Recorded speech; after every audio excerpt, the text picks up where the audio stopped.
मित्रों नमस्कार। मुग्धा एस्ट्रो में मैं आपका स्वागत करती हूँ। आज का विषय पूर्वज का जन्म, पुनर्जन्म इन द सेम फैमिली। ये एक अलग टॉपिक है और ये बहुत महत्वपूर्ण टॉपिक है जिसके ऊपर मैं आज बात करने जा रही हूँ। पूर्वजों का पुनर्जन्म होता है और सेम फैमिली में होता है। कई बार तो लोग सामने से बोल करके बता भी देते हैं कि मैं पहले यहाँ जन्मा था, अभी मैं यहाँ हूँ, या अपने ही घर में बता देते हैं कि मैं चीज़ों को पहचान करके कि ये मेरी वस्तु है। किसी फोटो को देख करके उसके पास रुक जाते हैं और पहचानने की कोशिश करते हैं और कभी कभी पहचान भी लेते हैं कि ये घर मेरा था, ये मेरे सामान हैं। ऐसी घटनाएं हम अपने जीवन में देख सुन चुके होते हैं। पर इसे आज हम ज्योतिषीय पक्ष एंगल से समझेंगे कि कैसे ही पूर्वज का जन्म हमारे अपने घर में दोबारा होता है।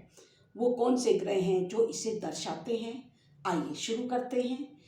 देखिए, जब गुरु व सूर्य युति से या प्रतियुति से या त्रिकोण से संबंध बनाते हैं तो ऐसा माना जाता है कि ये लोग अपने ही परिवार के पुनर्जन्म हैं।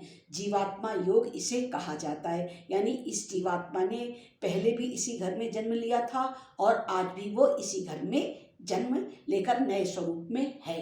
काल पुरुष की कुंडली में गुरु को जीवात्मा का कारक माना गया है, आपके पूर्वजों का कारक माना गया है, क्योंकि गुरु नवम भाव का स्वामी है, सूर्य आत्मा का कारक है। गुरु और सूर्य का यदि नवम पंचम संबंध बनता है, वैसे भी सूर्य व गुरु का नवम पंचम संबंध है, क्योंकि ऑर्डर नंबर से 5वां नंबर सूर्य का आता है और 9वां नंबर गुरु का आता है। इस प्रकार काल पुरुष की कुंडली के हिसाब से अगर हम देखें तो पंचम और नवम संबंध यानी त्रिकोण संबंध गुरु का और सूर्य का होता ही होता है। ऐसे व्यक्ति का अपनी ही फैमिली में जन्म हुआ है, ऐसा आप स्पष्ट जाने जिनका गुरु और सूर्य एक साथ है, या नवम संबंध पंचम संबंध है, या युति के साथ या प्रतियुति के साथ वो एक दूसरे को देख रहे हैं या बैठे हैं, तो वो आत्माएं पुनर्जन्म लेती हैं।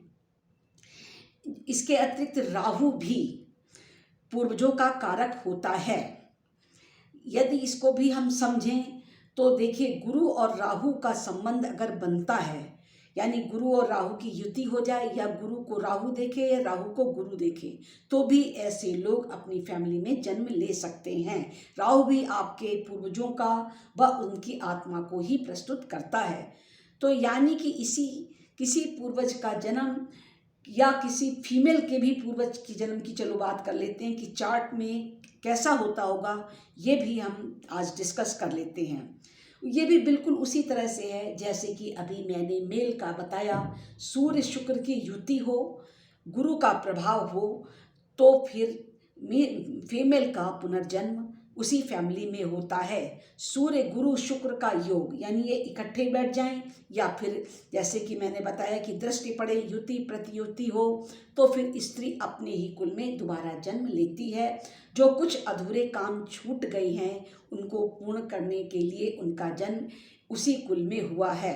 देखिए, चाहे मेल का जन्म हो चाहे फीमेल का जन्म हो, अगर उनकी उस घर से लिप्सा पूर्ण नहीं हुई, उन्हें लगता था कि अभी वो महत्वपूर्ण काम करना चाहते थे, वो कर नहीं पाए, उन्हें अभी और महत्वपूर्ण काम करने हैं, तो उनका यहाँ से गमन होने के बाद यानी विदाई होने के बाद भी आत्मिक जुड़ाव रहता है, और जब भी उनका पुनर्जन्म होता है तो वो उसी कुल में जन्म लेते हैं, क्योंकि उनकी अभिलाषाएं अधूरी हैं, उनकी इच्छाएं अधूरी हैं, उनके कर्म अधूरे हैं। इसके अतिरिक्त प्रारब्ध भी होता है।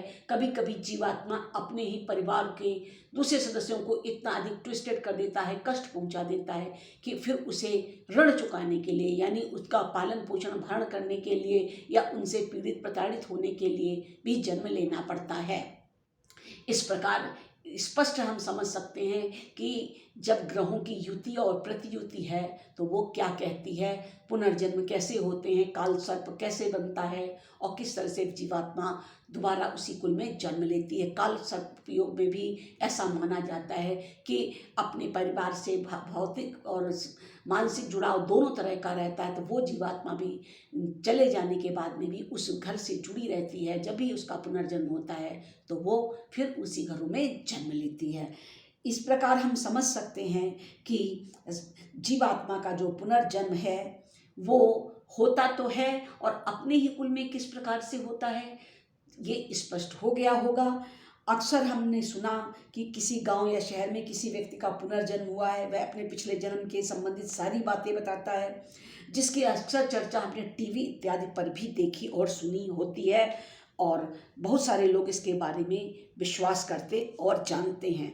आइए एक बात और डिस्कस कर लें कि महान संत पुण्यात्माओं का भी क्या पुनर्जन्म होता है। सामान्य जीवात्माओं का तो पुनर्जन्म होता है, हमने अभी आपको बताया, स्पष्ट किया, पर महान आत्माओं का भी पुनर्जन्म होता है। चलिए इस पर भी बात करते हैं। साधु और पुण्य आत्मा का पुनर्जन्म होता है?